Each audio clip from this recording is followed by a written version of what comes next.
Hey, Terry. Hello, Erica, Cosmic Mama.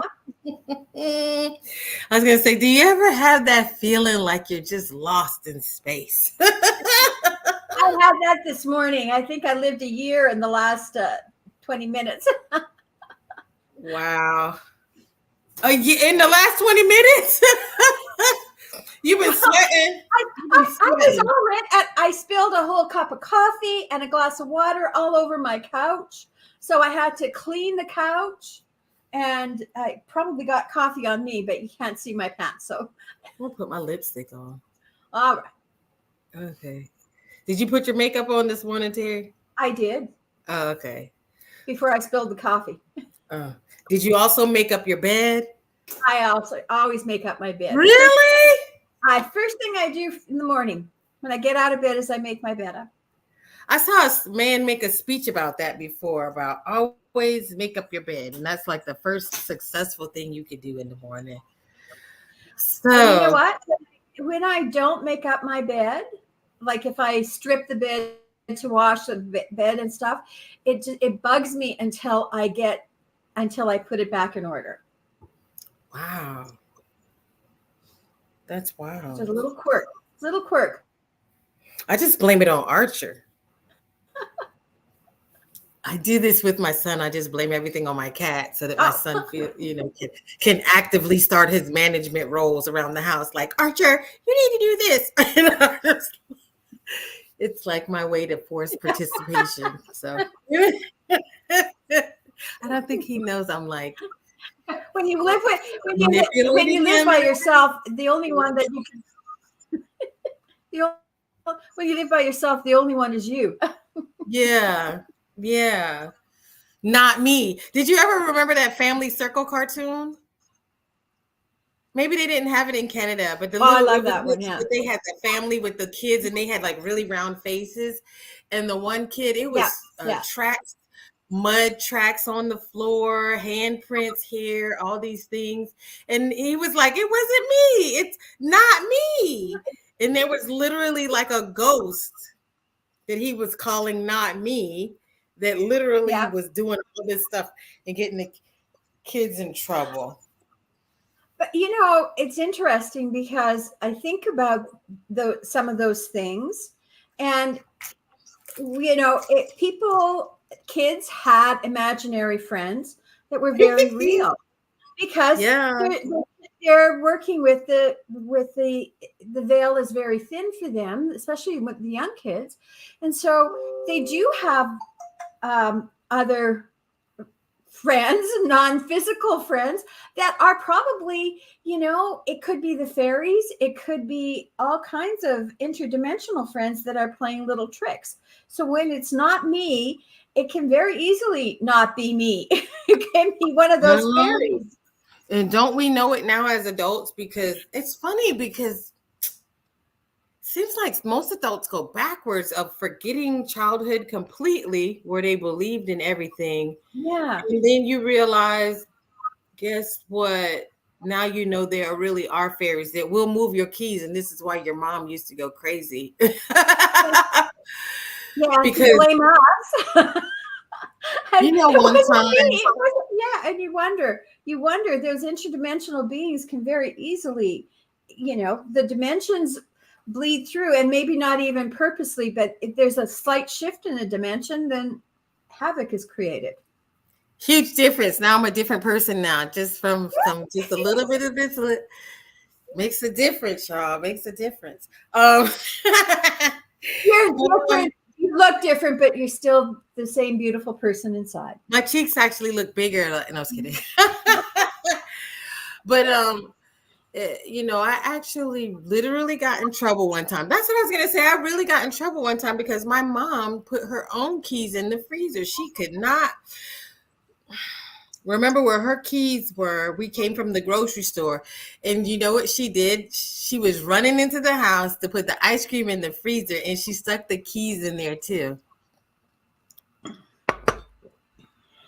Have you seen that happen? Mm-hmm. Wow. I'll never forget this. Did I get a spanking? I know I got threatened. I know that for sure. I can't say for sure if I got a spanking or not. but I know I was threatened within an inch of my life. And Not Me has done a couple of things because Not Me messed with my dad had something, Mhm. it was some kind of special silver alloyed paint stuff that went onto a car part. And I even gone outside this day. My friend knocked on the door and asked me, could I come out and play? And the next thing you know, I was getting a spanking. And then my mom chimed in, super freaking late. Thanks, late on the job. And she was like, but she didn't go outside today. But that girl came and knocked on the door. Like in my mind, I was just, outside the door. My mind doesn't, my mind didn't exist outside the door that I could even blame someone else. But yeah, I got a spanking because my neighbor messed with my dad's stuff. Which anyway, I'm little and I like to mess with stuff and walk in the woods and stuff like that. Well, if you're in the chat, let us know you're watching. That I know I'm just rambling on about random spankings and abuse. Oh my God. So today we're just talking about the inside voice, and we'll show that on the screen.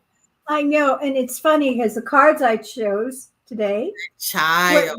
the inner child, and it's like, wow, why would it? Because I was going to pull it from another deck, and it was no, you have to choose that one, and Interesting. it's interesting how it we are moved by those not me aspects. That makes me think. Okay, so am I sharing? Am I sharing this window? What am I sharing? Oh no, I'm not sharing it. Oh, okay. Stop share on this and then share this. Let me see what Anne Marie said today. That's so funny because her post today was, this is me now. Having sold my life in New York, I've had a difficult time adjusting. Everything in me wants to run away. This is my next step to heal the inner child and heal me. And it says, in each of us, there is a young suffering child. We have had times of difficulty as children, and many of us have experienced trauma. To protect and defend ourselves against future suffering, we often try to forget those painful times. Every time we're in touch with the experience of suffering, we believe we can't bear it and we stuff our feelings and memories down in our unconscious mind. I would say even subconscious mind, but Mhm. it may be that we haven't dared to face this child for decades. But just because we have ignored the child doesn't mean she or he doesn't exist. The wounded child is always there trying to get our attention. The child says, I'm here, I'm here. You can't avoid me. You can't run away from me. We want to end our suffering by sending the child a deep place inside and staying away as far away from it as possible. But running away doesn't end our suffering, it only prolongs it. The wounded child asks for care and love, but we do the opposite. We run away because we're afraid of suffering, and the block of pain and sorrow in us feels overwhelming. Even if we have time, we don't come home to ourselves. We try to keep ourselves constantly entertained by watching TV, movies, socializing, alcohol, drugs, because we don't want to experience the suffering again. Hmm. And I've been having these thoughts about pain because the pain and the suffering is what actually leads to you growing. And Hmm. you notice that when people, they avoid everything difficult and they become less mature, right? It's difficult to buy a house, it's difficult to buy a car, it's difficult to have responsibilities, it's difficult to raise children. And I can see some people who avoid, they're like still talking about, they talk about having children in a way like, oh, I don't ever want kids. It's not because they truly don't want to. I think it's because a part of you is so childish that you don't want to take responsibility for anybody else. And because you're Mhm. barely taking responsibility for your own actions and your own emotions.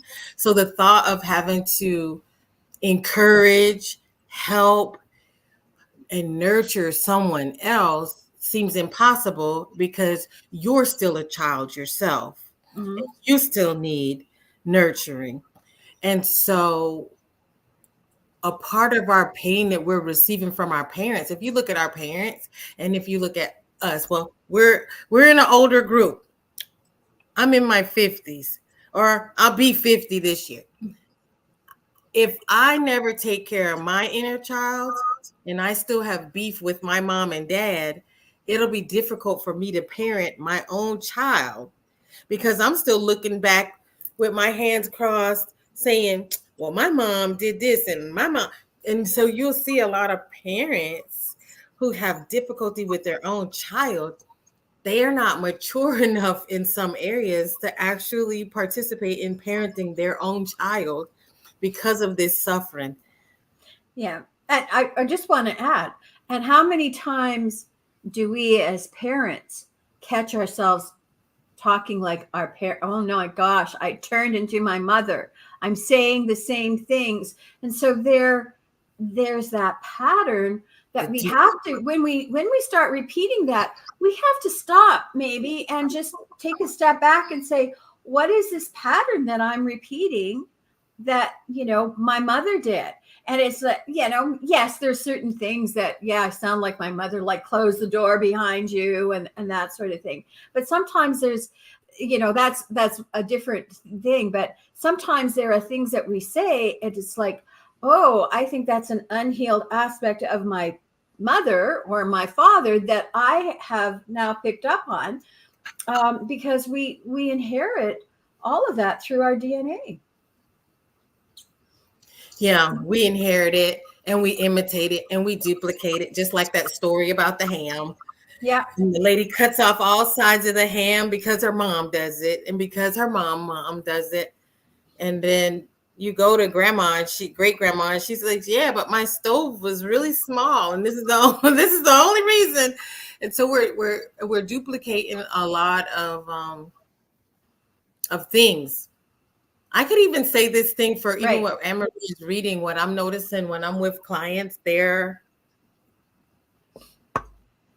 not protecting themselves and Mm. not nurturing themselves. Why? Because you had a mom or a dad who was what? Super busy, overgiving, and taught you to be an overgiver. And so when people lash out and hurt you, you've never learned, you know what? If they do it once, they'll do it twice. Pull back. Like if no one's ever told you that. Or if you see your mom in bad relationship after bad relationship, then you're going to imitate these things of allowing people to take from you constantly your money, your car, your time, your energy. If you watch your parents, this was a big concern for me too.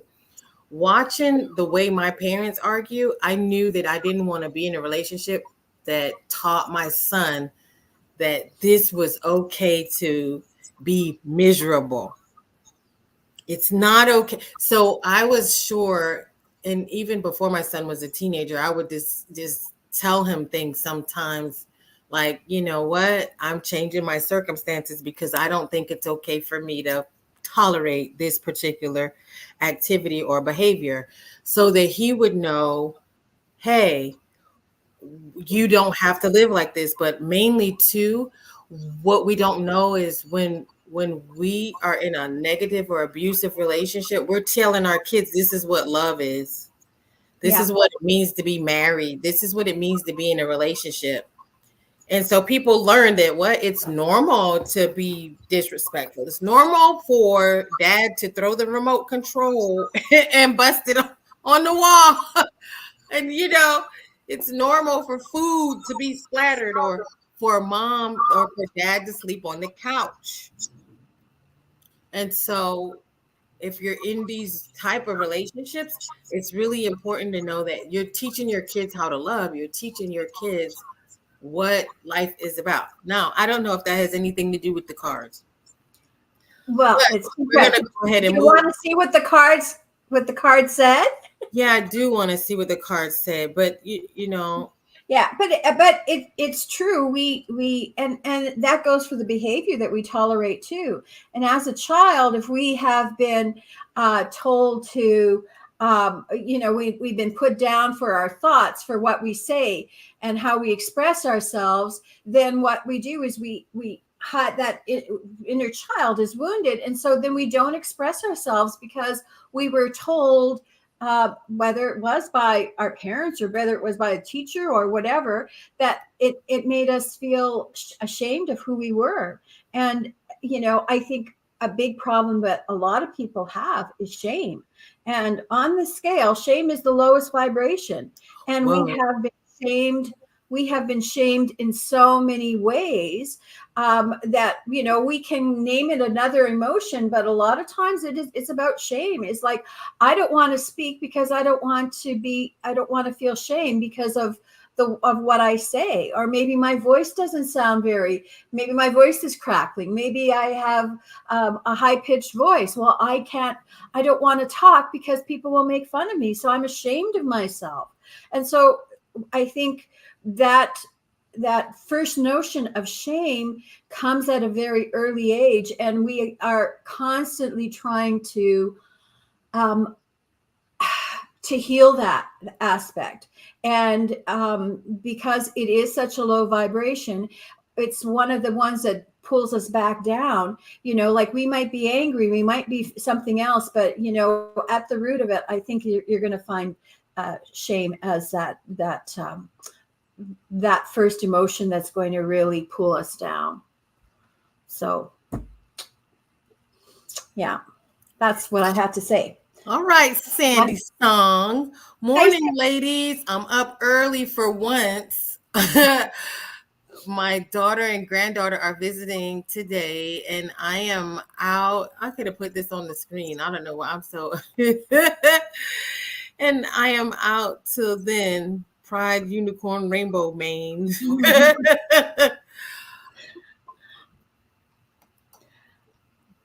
I love the glasses. You're right. It's all about healing the patterns.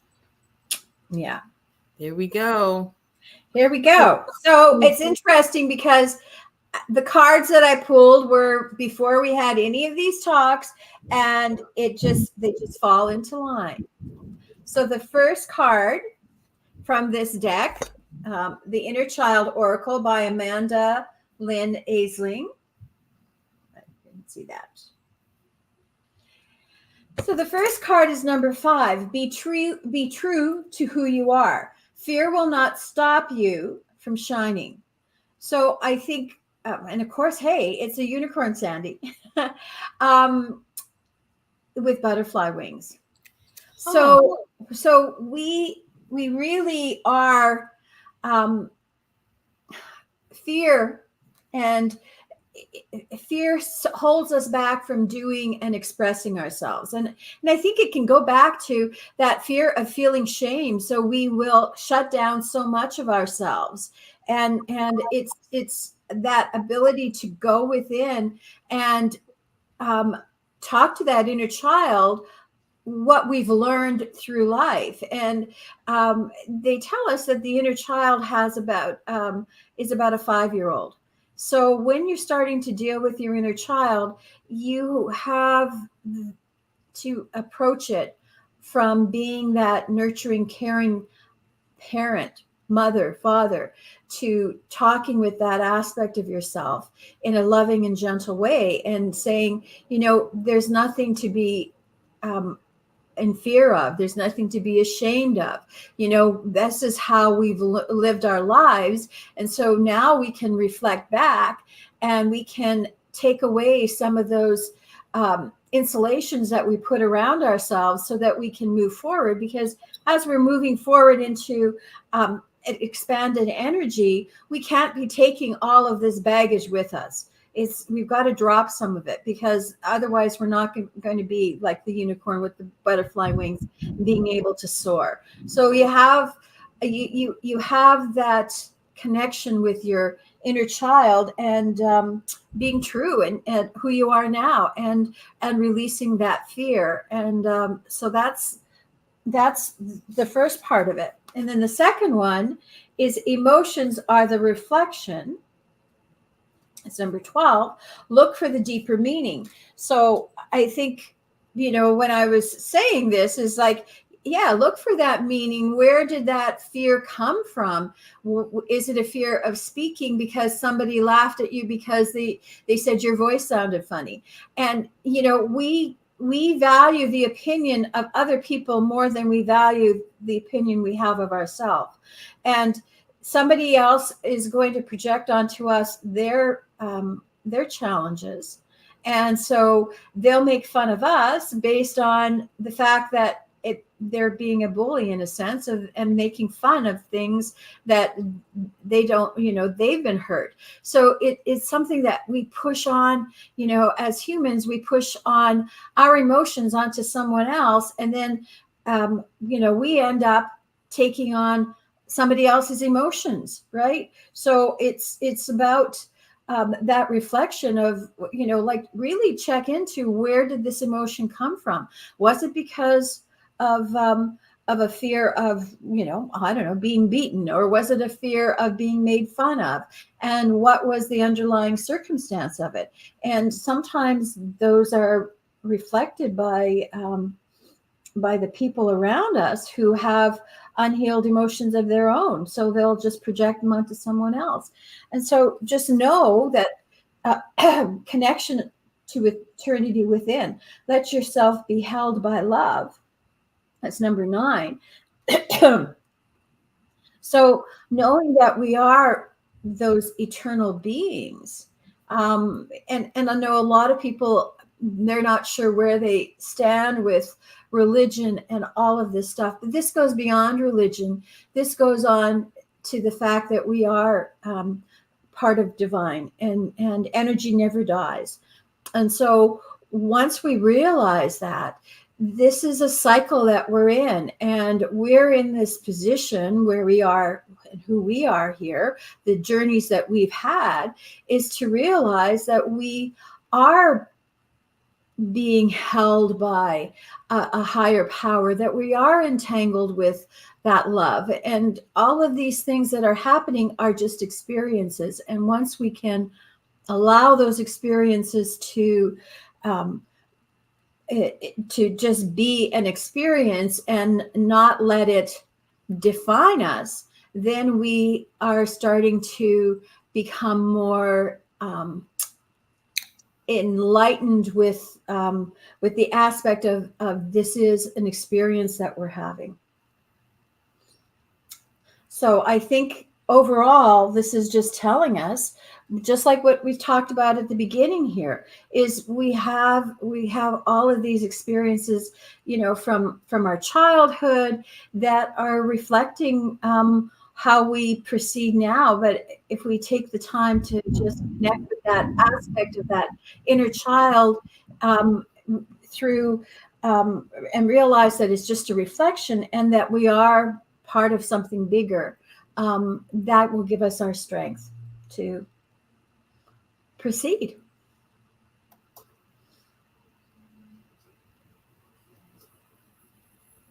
Yeah, I like I don't know, it's still rolling in my mind, the idea that emotions are the reflection, because dealing with this is reflecting that you still have pain versus have you healed. Because remember one time, a long time ago, this girl told me, she said, "You're a really nice person, but right underneath the surface, there's some really deep emotions." Like, basically, that was a nice way to say, "I'm scary." That's what she was trying to say. Like, you're a really nice person, but right underneath, you're very scary, because you can be nice and act nice and you can smile, but then when someone makes a move, you become very triggered quickly or easily. You know what I mean? Like, Mhm. and you're like, wait a minute, this person just went from 0 to 60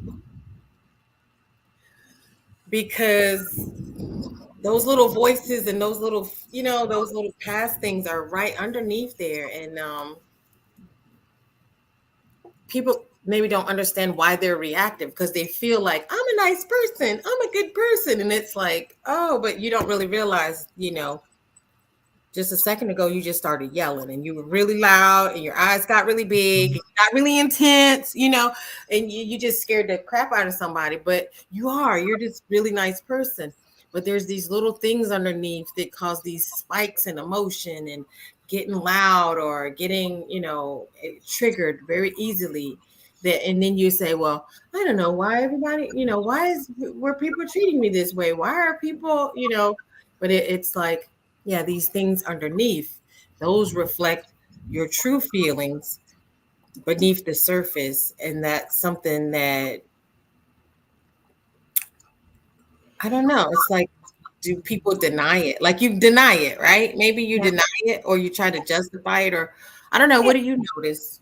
Well, just as we're talking about it, it's making me just realize like a little child up until they start school or, grade one or actually they say those first 7 years are the most formative when the veil is thin.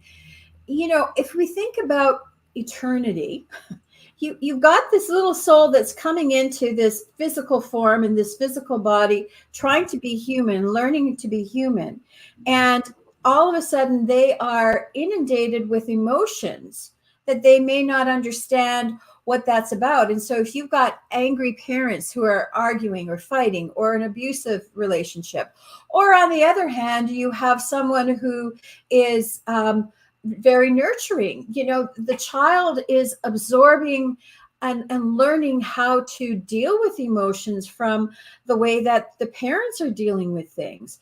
And now you put it into the aspect of, in our busy world, is everybody's running, bustling, trying to get off to work, trying to get this done, trying to get that done, and they're exhausted. Then the child is formulating their emotions based on all of the interactions that it's having with people. And so when you have individuals who don't know how to deal with a lot of this stuff, then it's causing confusion to the child during that emotional development. And if there's any kind of fear, uncertainty, then that like, how do I, they don't know how to deal with it. They take it inside. And so that becomes that wounded child. And then meanwhile, as an adult, you're trying to figure out, how come I back away from confrontations, or how come I get really angry and I throw things, or how come I start to cry? Well, those were defense mechanisms that you had earlier on. Hello, Marie. I text Anne Marie. I said, "Hey, we read your post today, and I'm gonna show you again since you weren't in the room at the time. Terry was pulling these cards from the inner child deck, and we were talking about voices. So this is where we were going with this discussion.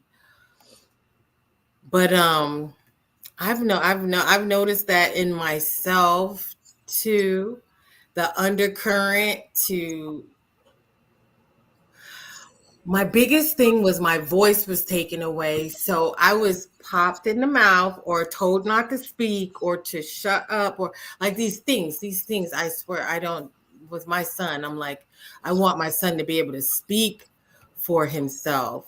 And so I never punish him for, what did you say? What did you just say? Like, yeah, kids sometimes they say things that you don't really like, but usually they only triggering you because they calling you out on something. A lot of times, I mean, they have thoughts, feelings, and emotions, but I wasn't allowed to say things or question, like, you don't ask questions, things like that. And so now you'll notice a lot of people as adults, if you by chance cut them off, or if you're in a conversation, they will completely, either they're hijack the conversation because they're not, they want attention, or they'll get completely offended or defensive during conversations because they're not used to being able to have their own voice. And so now it's like this fight to have your own voice. And so a lot of this stuff, so you as the receiver, it has nothing to do with you. This person's still working some shit out, and it's really hard sometimes to even help a person with that, because they have to be in a good enough space where you could say, oh, is this bothering you? Or, oh, you seem a little bit upset. But most of the time, a lot of times, people are so defensive a lot of times. They got to figure this. I don't know. How do we help people that are defensive? Because, even if you tell a story that may overlap, like if I say something about moms, I'm not talking about you, Terry, as a mom. I'm telling you, bits of your story relate to me, and this is how my mom handled it, or this is how I was treated. But it doesn't mean that I'm saying this is you, this is a summary of you. And so sometimes it's difficult. We find ourselves in these conversations to be very sticky, because now Terry as a mom is like, wait a minute, I'm a good mom. And why? But it's like, hey, if you're a good mom, then you're good. You don't have to defend yourself. You could just listen to my crazy story and I, not equate it to being about you. I think, though, we as humans, most people, not all people, but as soon as a conversation starts, we start taking it and internalizing it based on, how do I act? How do I feel? Where it's a reflection on us, and we start to judge the situation based on our beliefs and our understandings. And this is why we have so many different realities, because we will see something, and right away we bring it into our domain and our beliefs and our thoughts, and that sort of thing. So two people can see a situation, can observe something, and you'll have two different opinions on it, or you'll have two different descriptions of the same situation. And you might see something, and I might see something, and then the third person say, what are you guys talking about? Because we internalize it and base it based on our understanding of things. And so even in conversations, we're reflecting back on, oh, wait a minute, how was I raised? How did I react to these things? Right, because a lot of times people will say, well, I don't believe that, or, Yeah. well, my mom never said that, or we never. It always becomes like, and instead of listening just to hold space for another person, it becomes what your family believed and what you did and where you come. And it's like, no. And I think that's still kind of a form of hijacking the conversation that people don't really understand. Boy, I was so glad when I learned that word. I was like, why is that? Something is making me feel uncomfortable. Yeah. Right. Something is making me feel uncomfortable. So these are getting into a lot of specific little things that we have seen. But for me, I know a lot of people have been the victim on the other end of my being emotionally unhealed on certain issues, because I know that thing about me not being able to talk, that's probably why I talk so much now. It's because I'm like, nobody used to let me talk. Nobody used to listen to me. So now I get to talk. Yes. Terry's has to be quiet, Terry, because I'm talking. I was kidding. Oh, you see, I ask her what she thinks about 5% of the time. So No, you are very equal with that. girl, that's what you say. I'll be telling my own self to shut up now. So anyway, I don't know if you all seen, where there's situations where you can reflect on this thing from your childhood just bouncing up in your face. Like Anne-Marie, you were talking about running away from things or avoiding them. My problem is I am very confrontational. Gee whiz. And I came from a confrontational household too. I came from a household where people should be quiet because they said way too much. And then they said way too much in front of children.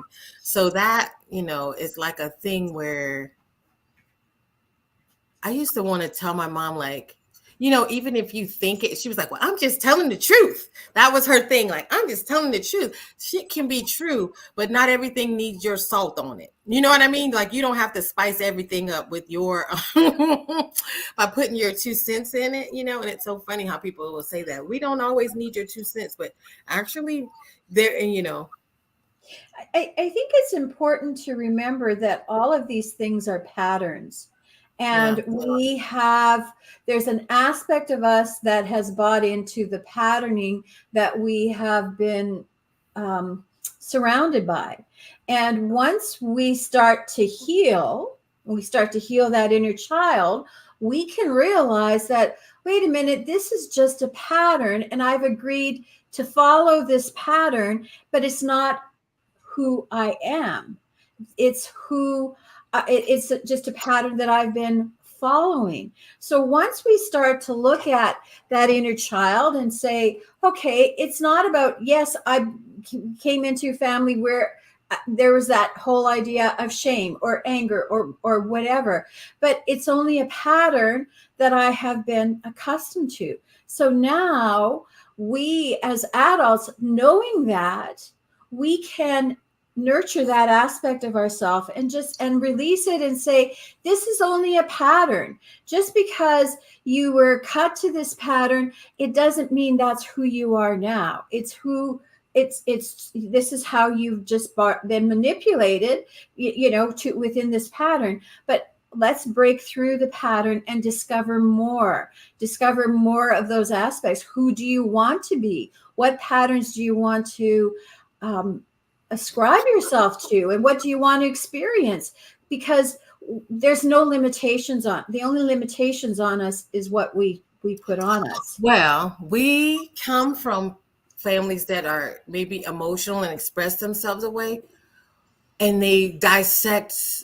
It's even like the internet now. Like, people dissect so much information. They digest so much. You actually don't have, you can decide how you feel, and you don't have to feel anything, and you don't have to attach if Terry's over there eating oranges and I don't like oranges, do I have to care about Terry eating oranges? I don't have to care about what Terry is doing. That's Terry's business. And a lot of that, like I said, is this complete lack of boundaries that we grow up with. That everybody felt they had to have an opinion or something to say. And Marie is getting married. Oh my God, what is she doing? She's getting married. She's too young. She needs to go to college. And it's like all these voices have to chime in on everything that Anne Marie does. And we found this pattern even in our family too, because one of my nieces is having a baby, and it's like some voices perked up about her marital state or anything like that. And it's like, well, what does anybody else know? Only she knows what she likes and what makes her happy. Do you see any of these other people happy? Like my mom. Yeah. Like people who are unhappy judging what you should do with your life, and people who haven't succeeded in that area wanting to have these judgments on what you should do with your life, or just everybody like wanting to decide what this one person should do with their life. Like for me too, you should go to school from computers, and you should do this, and it was like all these voices, and it's like everybody had a stake in it, like they were gambling, and this had some huge effect on their life. This was my life. And people were so attached to the results in my life as if, but I had come to a point where I said to my mom, I said, they didn't want me to go to the Army. So for 10 years, I put that off. I said, well, if you're fucking up your life, you're messing up your life. And I said, you know what? If I fuck it up, then only person I can blame is me, because I grew up hearing her say, I gave up this for you and I gave up that for you. And it's like, okay, and you're miserable and you're throwing it in everybody's face like a martyr. And so we can prevent that cycle, I'm just going to do what I want to do and I'll fuck it up all by myself. Good, cool. Oh. Now, guess what? Now I'm out of the army. I get to go to school for free. I get these benefits.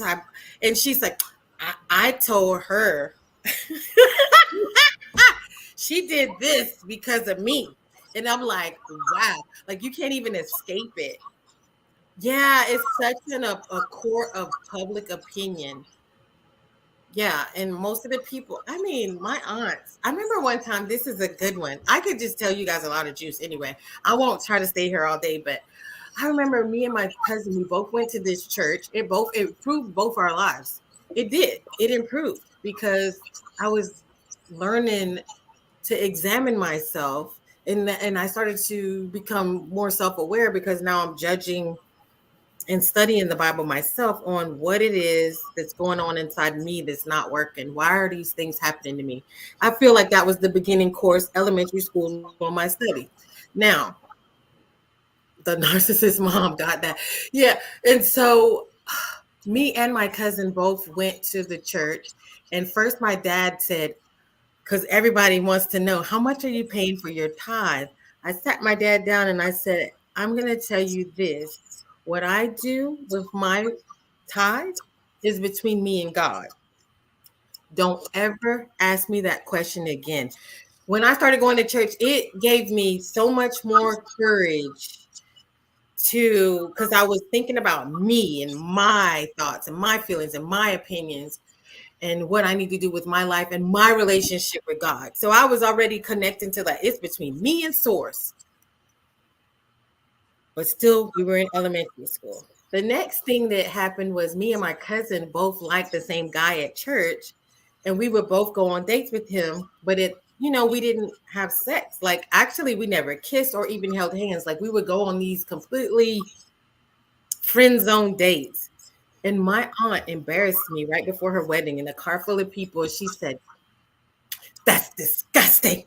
You all are going to this church and you're going out with the same guy." And I was like, "I'll tell you this. He's never seen underneath my clothes. He's never even held my hand." And I told her to mind her business. I used to really tighten faces back then. I really had to really because they were coming at me so hard that I had no choice. It was either me completely being kicked around and stomped, and it got to this point.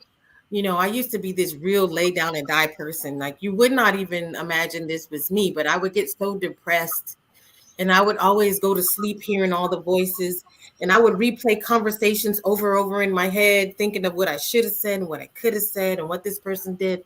I actually went to the doctor and I went to a therapist and I said, I need some Prozac or something. Like, I was like, drug me, because my brain, I just heard all these voices and I was so exhausted.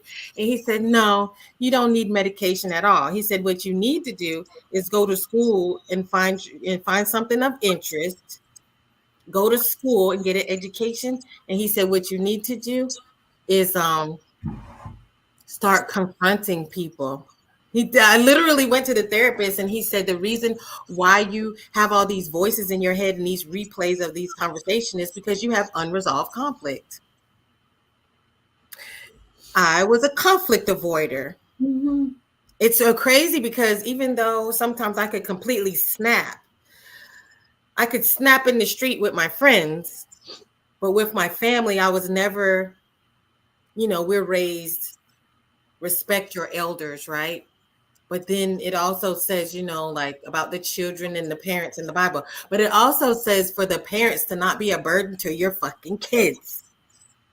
So a lot of this part was people using the Bible against you to say children should be obedient to their parents. Well, when you're pushing 30, you know what I mean? Like, it comes a point where parents need to not be a burden to your children. And so I'm obeying the law, but the person on the other side is not obeying the law. That's another funny aspect about relationships where the bending comes, is because people will say, oh, you're supposed to be a Christian, or you're supposed to be a good person because you're supposed to be obeying the law, but they're not obeying the law and they're kicking your ass all over the place and stepping on you, and you're not standing up for yourself. I personally think Archangel Michael has a sword and he stomps people's heads for a reason because you can be good, but sometimes you got to kick butt, you know? Sometimes you got to stand your ground and sometimes you got to stand up for yourself, you know? Yeah, there's so much hypocrisy in all aspects. Is do as I say, not as I do. And I can judge you, but don't judge me. And Oh, yeah. I can go to church on Sunday, but did you see what she was wearing? Oh my God. You weren't in church on Sunday. Yes, I was in, but I came late. Oh, okay. Don't start, Terry. You going down all the roads. What is going on with all of that? Like, oh, did you hear about what they did? Did you hear about what they did? Oh, I'm such a good person because I donated this. It's like the hypocrisy just runs rampant just in our society. I should see if Anne-Marie, if you got a minute and you want to maybe say something, I can send you the link. But just if you want to, if you don't want to, that's fine. But maybe you do have something that you wanted to add, since part of this conversation came from your post and from these cards. But I just sent you the link in the Facebook Messenger in case you want to come and pop in. We can have a guest. We can start doing that. Have people pop in and be like, yeah, girl, preach it. But yeah, man, there's so many conversations I had to have. It was, I would be shaking on the inside. I'll tell you another one. Since we're rolling, I had a time where I was supposed to pick my mom up from her job, but I stayed at her house and I cleaned, and I was so exhausted from cleaning that I fell asleep. So she had to get a ride, and she was so mad, and she just took this opportunity to tell me how much of a loser I was because I was late or didn't come.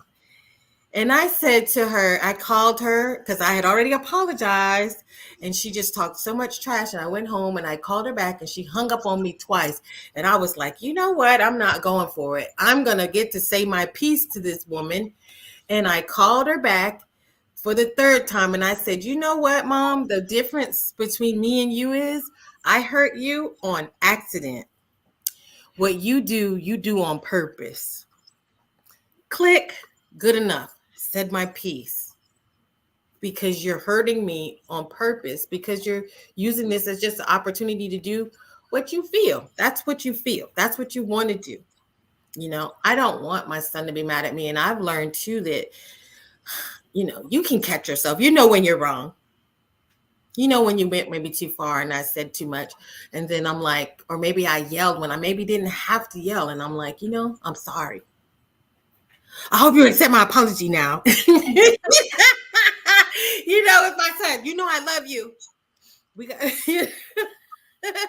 but I mean, I admit it. I feel like, you know, hopefully that will alleviate him from having to have these strong surges of anger inside of him. Cause that's another trigger, right? When you know you're right and you lose your shit because you know you're right, or you lose your shit because someone lied on you, and you gotta jump into action to maybe defend yourself or something like that. But I don't know. Anne-Marie, did you decide if you were coming or not? I didn't know. You can say yes or you can say no. It's all good. But yeah. Oh, shucks. This is like someone tuning in because they want to fight you now. Let me talk about it. Let me talk about it. I got something to say. I don't know. If you got something to say, let us know, because personally for me, I got all day. So I don't know, Terry, if you're busy. But if you really want to, you know, jump in on the scene and say something about it, like, let us know. We'll give you the link. Mm-hmm. Anne-Marie, are you there? Hey, yeah, I'm here. My camera's off because I'm not fit for No. We For understand. consumption, right? That's what I like to say. Fit for consumption. I say that. That's it. Well, I'm And I have to thankful. say, Anne Marie, Erica read what you posted on Facebook this morning, but I had selected these cards way earlier from the inner child. So it's just funny how this all came together. So, there's divine Wow. intervention with all of this, the conversation. But what you said earlier, what you posted it hit home for a lot of people. So thank you for sharing that with all of us. Wow. Well, thanks for that. Um, yeah, what can we say? I mean, we do things, and my whole situation, what I'm in right now, I literally sold my entire life. Almost all of my possessions, the home that I loved, and I did it, as somebody pointed out to me later, because of honor thy father and mother. And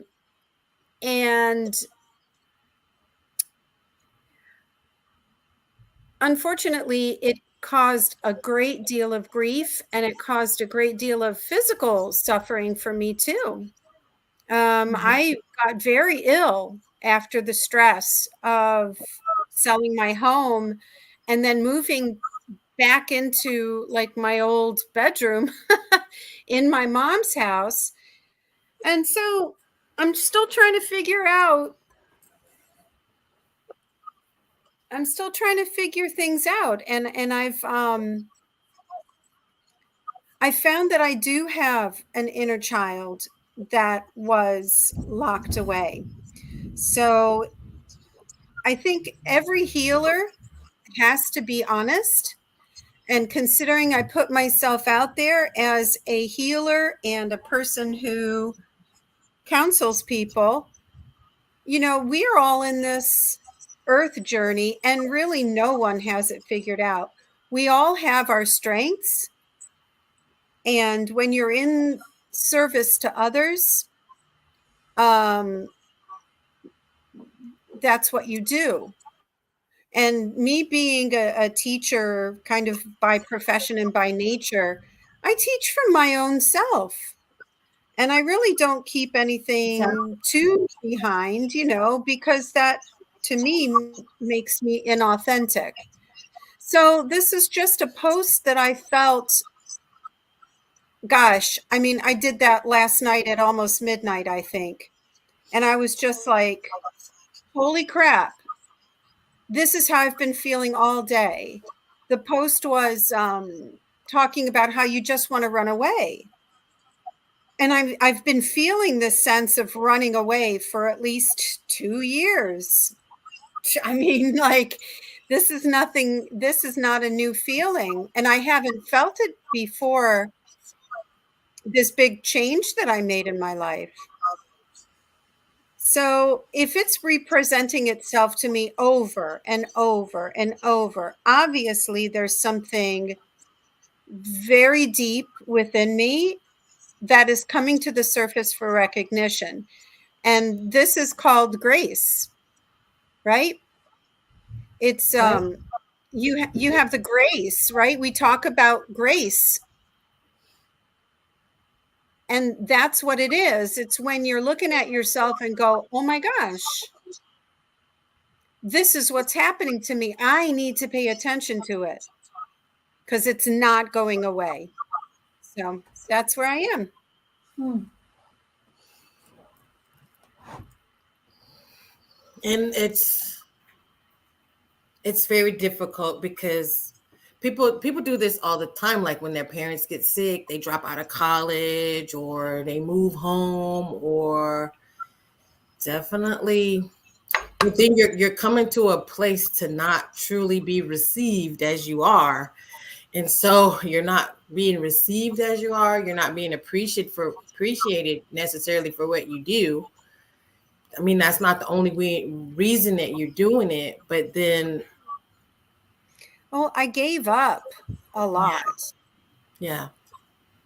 And yeah, I mean, a part of this whole journey is coming into acceptance and coming into the now moment, Yeah. and not constantly remembering what I quote unquote had, because everything is now, everything is in the now moment.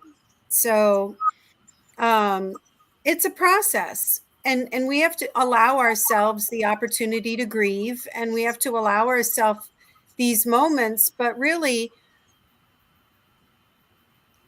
it's the opportunity to bounce back a little bit quicker. The more you clear and the more you understand your thoughts, then you can come back into the present moment and get out of the funk quicker.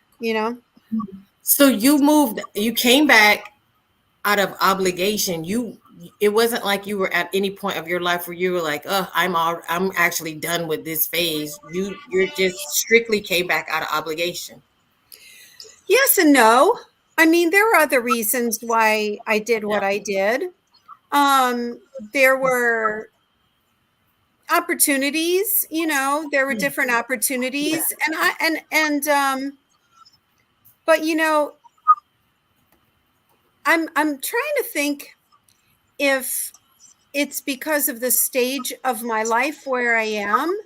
Like, how every 7 years, I think we were talking about it, every 7 years we recycle through the chakras, right?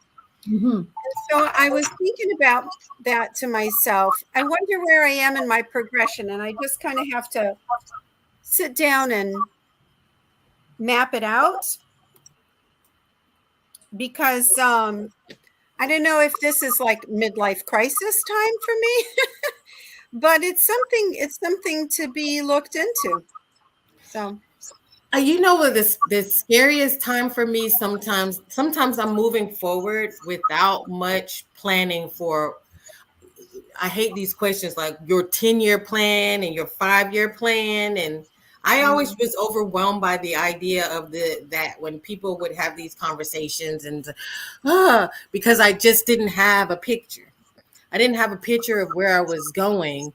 And I kind of groove in that area with my birth cards. I've seen how I can groove in that area of kind of just moving with a positive outlook, that reaching out to what big picture I don't know. And then whenever I get to the point where I'm thinking of what is the big picture, where am I going? What is going to happen? Why did I just buy that? Or why did I take this job? Or what do I want to do with all this? That can be extremely overwhelming.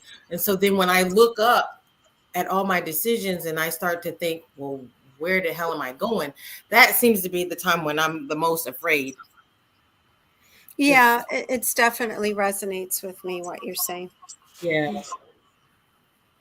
Then I have to hold my head down and be like, all right, I'm following the plan. I'm following the plan. I know there's a plan, and I'm going to keep following the plan. And the plan is to, I guess, what are the signs they usually say? You're on the right path. But you're like, well, what is the path? Yeah, no kidding. I'm going to throw something else out with regard to the path and the plan. And this is going to be a little bit more esoteric. We talk about living in the quantum field and being in the now. Well, that means that when we have a plan, we're creating from our past, or what we're projecting what happens. In an expanded state of consciousness, I had this conversation yesterday in our meditation class, but in that expanded state of consciousness, moving into the quantum field, you have to be creative with each moment you have. And working on a plan is stopping. It is like, no, this is a plan. This is where I'm going. We're not moving in that creative, in that quantum field, what creation is offering us for that time. So when we are truly moving into that expanded 5D world, it is about our creativity, and what happens to us today may not be on the plan. Maybe you may have a flat tire, which takes you somewhere totally different. That's not part of the plan, but that flat tire now takes you to a garage, and you end up having a cup of coffee with somebody who is there from somewhere else, and you end up doing something totally different than what the plan is. But we have to look at the ability to be creative with the situations that are at hand. And I can tell you from my own, I never had a plan. And at my age, I can't say what am I going to be doing in 10 years from now, because I don't know.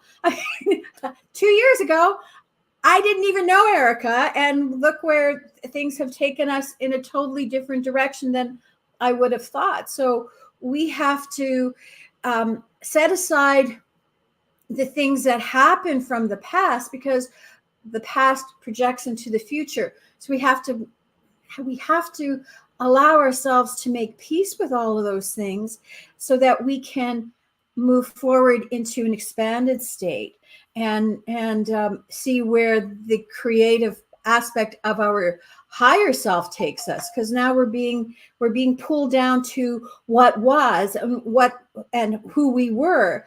But if we're expanding, we have to allow our higher selves to take reign and follow that. That's my opinion. Oh, I think that's that's perfect. It really is. And it's a beautiful reminder. It's a beautiful reminder of really the true way of manifesting.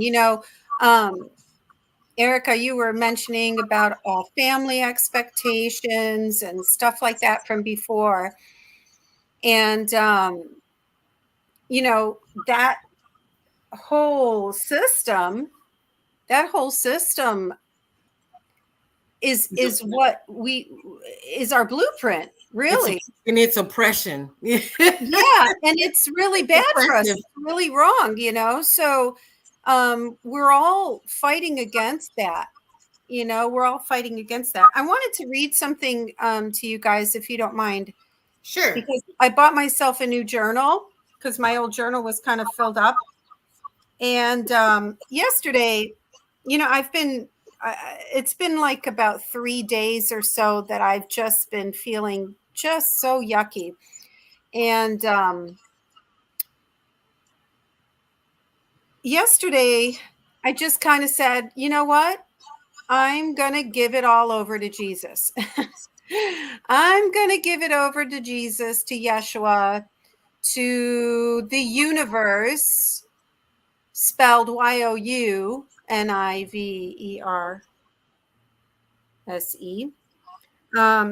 said, okay, I release to my universe my greatest expectations and fears, my joys and sorrows. I offer my day to service to others and to myself, finding balance and flow within all things joyful, abundant, and free. And that was my little journal entry for today. So I thought I'd share it with you. Beautiful. That's awesome.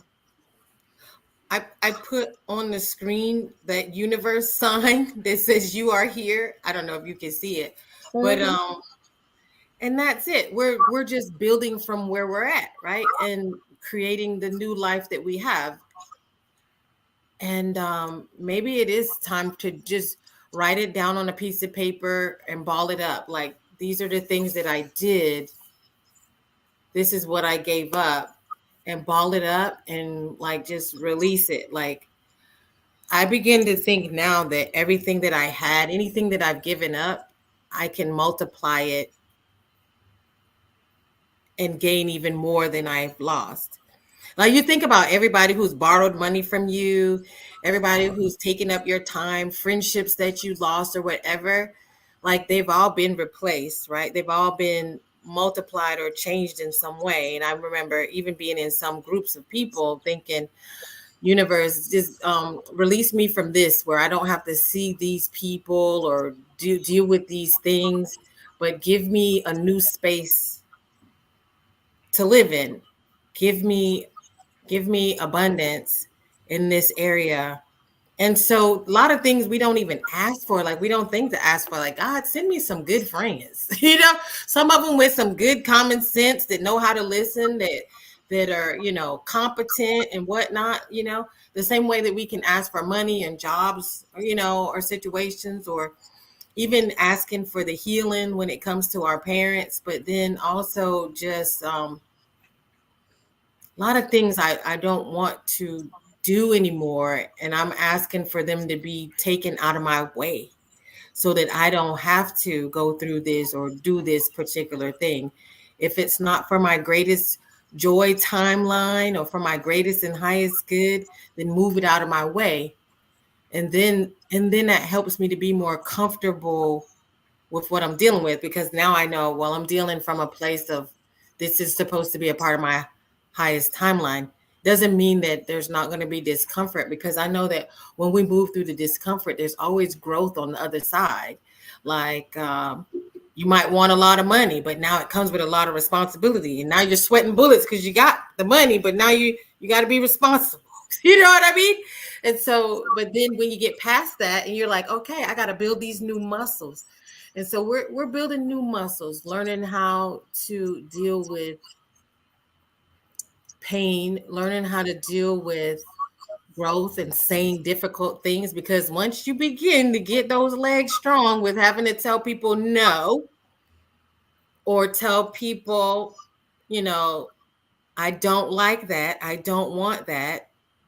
Trust me, my family is like, oh my God, don't ask her shit because she's gonna tell you something you don't want to hear.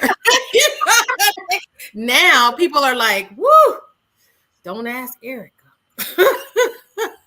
Because she's not gonna say what you want. And it becomes increasingly easier to say what I really think and feel over time. You know, it's become easy. And so it's become easier to get over these voids, because those times when I'm like, where am I going with this? What am I doing with this? Terry heard me before, and I've heard Terry before. Like, we all hit that void where we done did so much, or we're, you know, life is progressing so quickly that you actually feel like somebody's pushing you out the front door rather than you walking.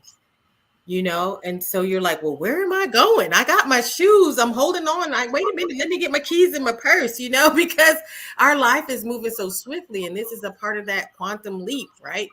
Is but then it's like, wow, we're doing quantum leaps, but what's on the other side? And universe got you, like you said, right? Universe got you. It's taking care of it. We're doing it, like we're living it, y'all. We're Well, living it big time. and you know, if we look at the whole idea of entanglement or of source, it's source wants to experience something new. Well, everything that we have been experiencing so far is old, it's from the past. We're releasing that. And so yeah, we're ready to take a quantum leap. And that means that we're going to be creating stuff that uh, there's no manual for. And so we are crossed the bridge, and everything is a white, you know, it's unknown. So we may make mistakes, or maybe those mistakes are opportunities. So we're going to have to maneuver into spaces that are unfamiliar with us. And That's it. It's the nakedness. taking that suitcase with our past emotions, what our past way of feeling, is only going to bog us down. So we have to create those wings that, you know, like we saw from that first picture, the unicorn with the butterfly wings. We've got to allow our wings to open up and just and create based on I have a toolbox. I don't need to make my life out of that toolbox, but I can use some of those tools that I learned from. So, you know what? I don't like to be criticized. So therefore, I'm not going to allow that into my realm. That criticism is not going to affect who I am. And I don't need to be put down about things. And so we have to now create a new relationship with ourselves. And so going back to that inner child is like, yeah, we create that new relationship with the inner child based on where we are today, not where things were 10, 20, 30, 40, 50 years ago. Like, where are we now today? And maybe there is that taking that time and having a meditation, having a chat with that inner child and saying, okay, you know, we've experienced all that, but right now we're moving forward. So let's let's create and let's enjoy what we have to experience and not make it a burden. That's it. Do it scared. We're just gonna do it scared. We're scared, but we gotta do it scared. Just gotta keep moving until we get comfortable. I guess that is true. Like you walked into a party, into a new space, and then it just takes you a little bit getting comfortable in that new space, right? A little bit of time to get comfortable in that new space. And then that space will be old and you'll be on to the next challenge, because that's it. We are constantly challenging ourselves to do amazing. What you're doing, Anne Marie, is amazing. And so you're moving Absolutely. into new space and, you know, climbing these ladders, and we're reaching to new levels, and it is scary. You're right, because we're not used to that old space. We're used to the old space where it's being Right. around a family that's super critical and not speaking up for ourselves and, you know, being resentful. But now what you're building now, you're going to build a new life that where you don't have resentment for what you've lost, because now you'll be looking forward to all the things that you've gained and setting these ground rules and boundaries so that you can do exactly what you desire. This is your birthright. Thank you. Thank Birthright. you, Erica. I believe you, and I thank you for that so much. Yeah. A couple of things that were coming up. I agree with everything you guys are saying. And the other thing is that the universe is constantly in motion. We are constantly moving. So when we get into ruts, there's no way to stay in it unless you really want to, right? And For even, us, though, we're so different. It would be like we're drowning ourselves. That's the yeah, difference between us and other people. We can't yeah, do it. no. We beautiful Sandy, we are fierce creator beings, and we forget that with every thought that we think, we are creating our present and future reality. So it behooves us to help ourselves. It doesn't behoove us to wallow, right?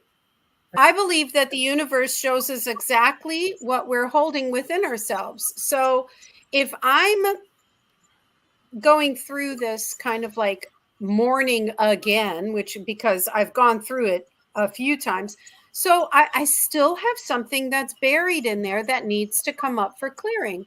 If we're in an ascension process, we can't go into any new earth with any sort of thoughts of attack, of lack, of failure, of fear, Exactly. of regret. We've got to move beyond all of these emotions and states of being. And so, why is it coming up for me? Well, because obviously there's something there. And so, with the grace that I was talking about earlier, I'm going to work on it. And we have tools, like you've all been saying. We have tools in our toolbox. We have energy work. And like in my case, I'm learning hypnotherapy, right? So we're going to move forward and move forward without the buried traumas. So that's what I'm hoping to do. And you will. Yep. I got it. Woman, thou art loosed. There we go. You've been released. You know, they got that song too. Like if you're into those church songs, I've been redeemed. I've been redeemed. I mean, this whole conversation, I feel expanded just from this conversation. Like I'm getting all kinds of chills. Like we're all just got pushed back out the front door again. We're get your purse and your keys, y'all. Get ready for the ride. So yeah, this was amazing. This was amazing. And thank you for sharing that post, and thank you for, clicking the link. Well, thank you for having me on, and love you, ladies. Yeah, we love you too. Thank you. And everyone's comments were amazing today. Yeah, it was. I feel like, wow. Yeah. Dang. This felt like a Dr. Phil day or something. Forget Dr. Phil. No, we're going all the way back to we're going back to Dr. Phil Donahue. That's what we get a feel. You remember you used to get the feels off of that, off of Phil Donahue and Ricky Lake. Yeah, you're right. Move over, Oprah. We don't need that. No. No. All right.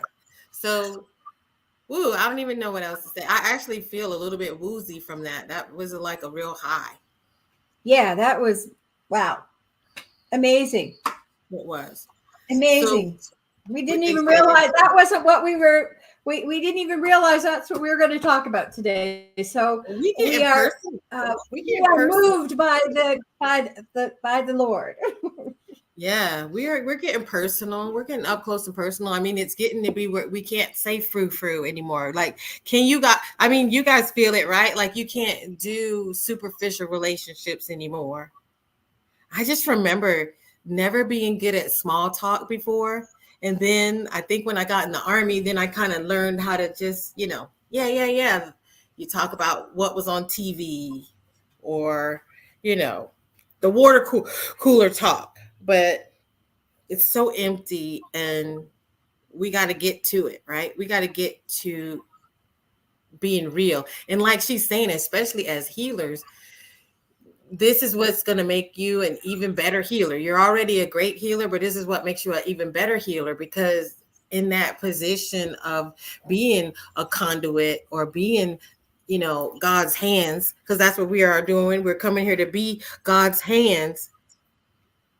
We gotta wash it off. We gotta wash some things off and clean some things off. If we're gonna allow God to use us or source to use us for our purpose, we gotta be in reflection and self-awareness, understanding what we have so that we can move out of the way and allow source to do their job. And he has to do it in our lives and through our lives, not just us putting hands on people, but he has to be working through us so that we can be a true reflection of the power that the Creator has. How else can you be a way shower if you walking around sick and moody and bad attitude and unhealed and unstable and inauthentic or lacking abundance?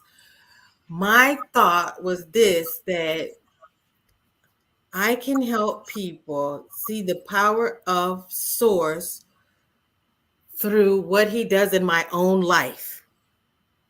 And that is what we got to be working on, because instead we want to go sometimes and throw memes up and we want to tell people what's right and wrong. But if you really want to show somebody what God does, the magic that the Creator has, show them with your own life. That I have powerful friends, that I am constantly being blessed, that I am abundant, I am healing, I am changing, and I am growing. And that's how you show people.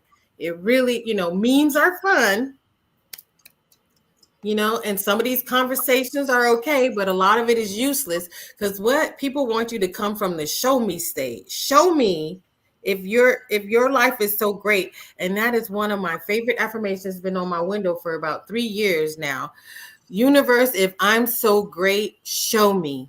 Challenge the universe, challenge yourself, because sure enough, when you walk into the streets and you talk about how good things are and you're a manifestor and creator, people are going to ask you to show them. That comes from being authentic. Yeah. And we have to be, being authentic, being that aspect of our higher self. So show me, you're asking your higher self to be your guide. So Anne Marie, Colleen, it's great hanging out with you. I'm glad you're holding on. Sandy, you're the best. Anne Marie, you're the best. Dom, we love you. Allie, oh man, my light. Yeah. I said, this little light of mine, I'm gonna make it shine. And my light went out. Oh my gosh, I had to charge up. I didn't make it back to the top. Jax, Allie. Great comments. Glad you could hang out with us. In the future time, we're gonna say hi to Carrie. All right, and we're gonna fly out of here. Yeah. We're gonna fly out because we We're know flew out. We're gonna flew out. We're gonna you flew out, y'all. do a few readings on Telegram for a little bit. Yes.